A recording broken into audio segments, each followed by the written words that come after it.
It's Thursday, it's about time. No, I don't like it.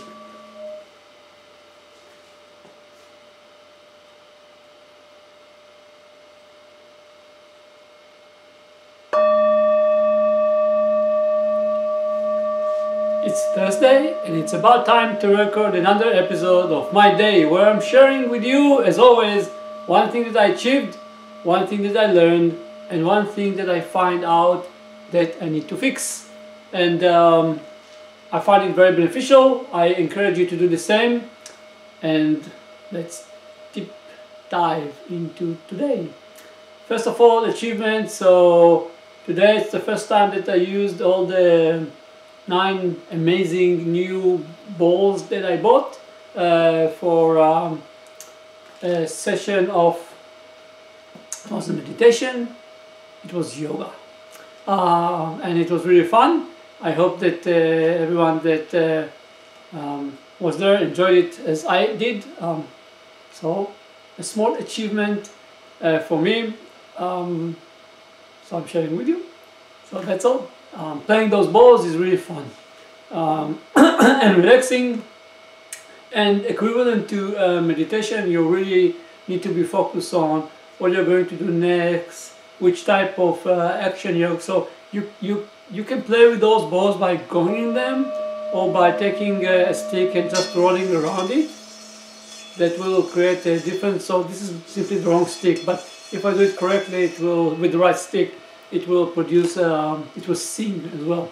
So there are different ways how to do it, and each and every ball has different notes. So it's kind of playing a music, because you need to synchronize, or you need to run your hits. So you need to hit the gong or play the ball in a way that the notes will come together as harmony and not as something different.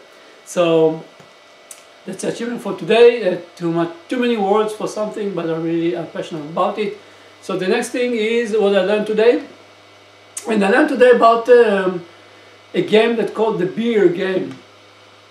That was created in MIT, and the beer game is actually used in order to explain to people why system thinking is so important. And in a nutshell, what the beer game is doing is imitating a classical beer chain. So you have a brewery, you have a distributor, and you have stores that buying the beer and selling them. And obviously, and the only way for the stores to interact with the distributor, and the distributor to interact with the brewery, is through a driver. So the driver gets a form with how many boxes or trucks you want to order. It depends from whom, and the driver takes it from the store and delivers it to the distributor, and another driver takes it from the distributor and provides it to the brewery. So there is not direct interaction between the stores, the distributor, and the brewery. So what happened in reality is that people are coming, the game is creating in a way that it creates some dummy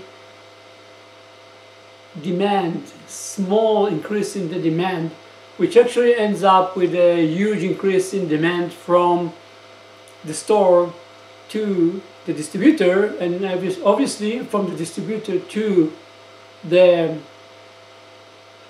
brewery.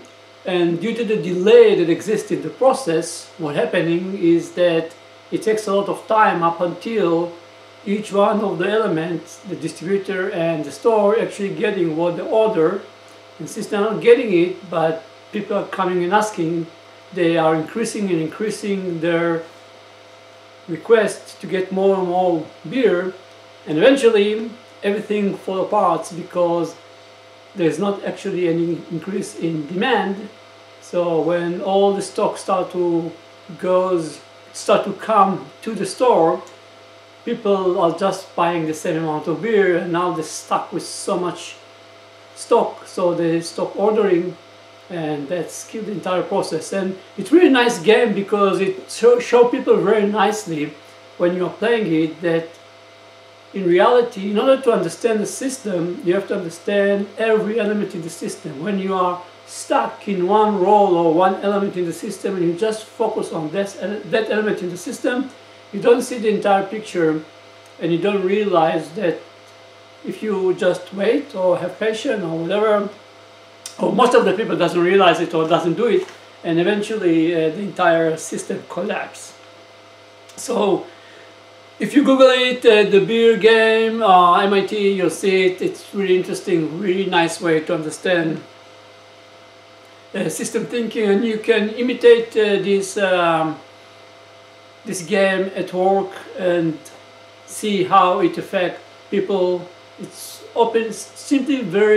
extremely eye-opening because you can run the experiment by yourself and see the results and help people, help people to see what are the disadvantages of the current system that we have in place and how we can change it. No, I wouldn't say easily, but how we can change it, because easily it's not. So that's what I learned today. And last but not least, one thing that I find out that we need to fix, or I need to fix. So hey, hippie, hop, hooray! We have another meeting. We set up another meeting of no hierarchy. It's going to be February 20. And the problem is like that. We want this no hierarchy meetup to be a place where people are coming and sharing different ways of management or organization that are different from the current common hierarchical way, and everything is applied. So we're actually talking about a variety of changes that can be made from how you are seating people to how you organize project to all the way to, oh, I'm running my organization without any hierarchy at all. So everything is open. We're actually trying to focus on the good side of organization. You know, you're talking about the future organization. So most of the stuff that you hear about future organization is how it's going to be bad. And we are trying to focus on what we can do in order to make the future of organization better. That's all. And what we are struggling is how to convey this message to attract many people so they will come, and together we can share ideas or share examples or think through what we can do to make stuff better. So this is our challenge, how to actually convey in the right way that we are talking about really wide opportunities when we are saying no hierarchy, and not specifically talking about how we are going to run, I don't know, as Zappos, for example. So that's all for today. One thing that I achieved, one thing that I learned, and one thing that I find out that I need to fix. And with the new toys that I have, we're going to obviously finish the session for today. If tomorrow is Friday, usually it's extremely hard for me to record Friday nights, and hopefully I managed to record what happened Friday in Saturday or Sunday.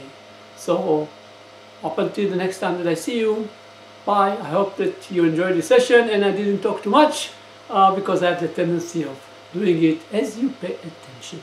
So bye guys.